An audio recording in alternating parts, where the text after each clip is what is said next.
প্রতিদিন আমাদের চারপাশে ঘটে যাচ্ছে অসংখ্য ঘটনা। এর মধ্যে আলোচনায় আসছে হাতে গোনা কিছু।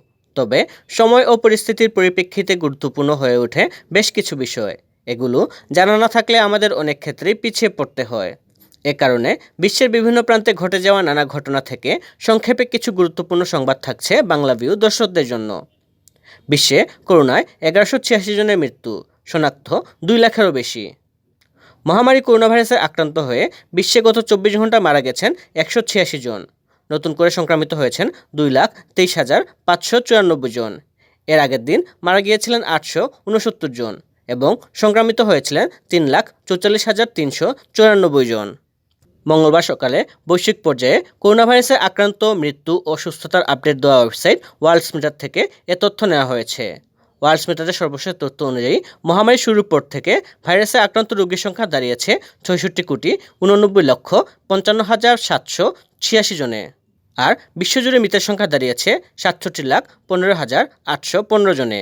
এ সময় করোনা থেকে সেরে উঠেছেন ৬৪,২,৫২,১১৪ জন।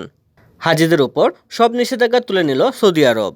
সৌদি আরবের হজ ও উমরা বিষয়ক মন্ত্রী তৌফিক আল রাবিয়াহ জানিয়েছেন, এবছর হজ করার জন্য হাজিদের সংখ্যা নির্ধারণ করা থাকবে না। এছাড়া হজ করার ক্ষেত্রে যে নির্দিষ্ট একটি বয়স নির্ধারণ করে দেওয়া হয়েছিল সেটিও তুলে নেওয়া হয়েছে। প্রাণঘাতী করোনা ভাইরাস ছড়িয়ে পড়ার পর নিজ দেশে নিষেধাজ্ঞা আরোপ করে সৌদি আরব। মানুষের সমাগম নিয়ন্ত্রণ করতে দেশটিতে হাজিদের সংখ্যা নির্ধারণ করে দেওয়া হয়েছিল। অবশেষে ৩ বছর পর সেসব নিষেধাজ্ঞা তুলে নিল সৌদি সরকার।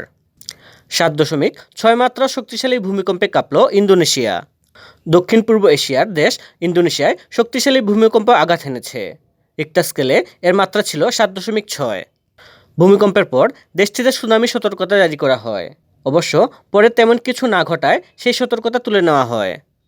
মঙ্গলবার পৃথক দুটি প্রতিবেদনে এ তথ্য নিশ্চিত করেছে বার্তা সংস্থা রয়টার্স। অতীতের ভুল শুধরাতে মরিয়া জার্মানি।